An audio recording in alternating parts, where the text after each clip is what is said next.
Doctor Meena Sharma Jaipur से हमारे साथ बने। मीना जी, जिस तरह से हम देख रहे हैं, मनोज जी ने एक वैलिड पॉइंट उठाया है कि हम जातियों की बात कर रहे हैं, कि इस जाति को साधना है, 2024 में लोकसभा चुनाव को साधना है, लेकिन एक मैसेज बीजेपी को यह भी देना है कि वो महिलाओं को रिप्रेजेंटेशन दे रहे हैं। तो सवाल यह है कि अगर छत्तीसगढ़ में महिला को रिप्रेजेंटेशन दे दिया गया बीजेपी की तरफ से, तो क्या फिर वसुंधरा राजे की मुश्किलें यहां पे बढ़ जाएंगी? और वसुंधरा राजे नहीं बनती हैं फिर क्या होगा? क्योंकि अभी बहुत अटैकिंग मोड में है, बहुत प्रेशर गेम खेल रही है वसुंधरा राजे। रवि, इस वक्त की जो बीजेपी है उसमें एक सीमा के ज्यादा प्रेशर तो कोई नहीं बना सकता, और वो वसुंधरा राजे को भी समझ में आ रहा है। इसलिए बैलेंस करने के लिए वो दिल्ली भी पहुंची हैं। जो प्रेशर पॉलिटिक्स उन्होंने 2 दिन पहले जयपुर में की थी, डिनर पॉलिटिक्स के जरिए, उन्हें जल्दी ही इस बात का अंदाजा हो गया कि ये आज चल नहीं सकता इस तरह का माहौल, और इसीलिए वो जयपुर से दिल्ली गई। और दिल्ली में भी उनकी मुलाकात अमित शाह और देश के प्रधानमंत्री से नहीं हुई है, उनकी मुलाकात जेपी नड्डा से हुई है, वो भी पूरा दिन निकलने के बाद। तो इससे अंदाजा लगाया जा सकता है कि पूरे चुनाव प्रचार के दौरान जिस तरह की भूमिका वसुंधरा राजे की रही, ऐसे में नए लीडरशिप के लिए संभावनाएं तलाश रही बीजेपी किसी नए चेहरे पर दांव खेल सकती है।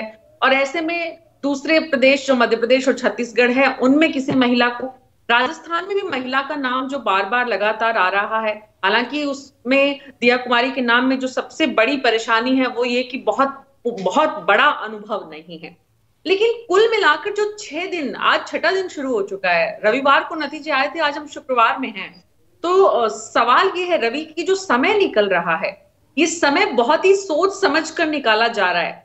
टैक्टिस है ये कि किस तरह से जितने भी विधायक हैं उनका पेशेंस, इतना सब्र जो है वो इतना खत्म कर दो कि उसके बाद जो फैसला आए उसका स्वागत हो, और सीधा शपथ ग्रहण में फिर सब अपने अपने लिए रास्ता देखें कि किसको मंत्रिमंडल में कहां जगह मिल पा रही है। तो सब अपने रास्ते पर निकल जाएं, बजाय कि किसी एक व्यक्ति के लिए, किसी एक मुख्यमंत्री के लिए उनके समर्थक होने के नाते ताकत लगाएं।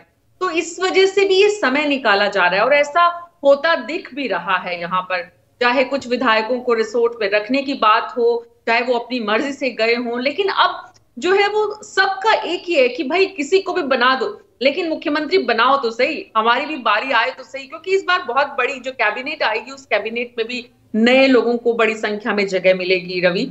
और ऐसे में निश्चित रूप से वसुंधरा राजे की संभावनाएं जो है वो बहुत कम होती जा रही हैं। हालांकि इनकार अभी भी नहीं किया जा सकता, लेकिन नई लीडरशिप को जगह देनी है तो निश्चित रूप से नए चेहरों को लाने की बात है। और ऐसे में ये आज कल ऑब्जर्वर्स आने की बात थी, आज शाम तक भी अगर ऑब्जर्वर्स आते हैं, जयपुर पहुंचते हैं, तो जो रविवार तक स्थिति साफ होने की जो दिख रही है, उसी से तय होगा कि अभी जितने नाम चल रहे हैं उनमें से कोई आता है या एकदम नया नाम आता है यहाँ पर जो अभी तक नजर नहीं आ रहे हैं उनमें से। रवि, ठीक है।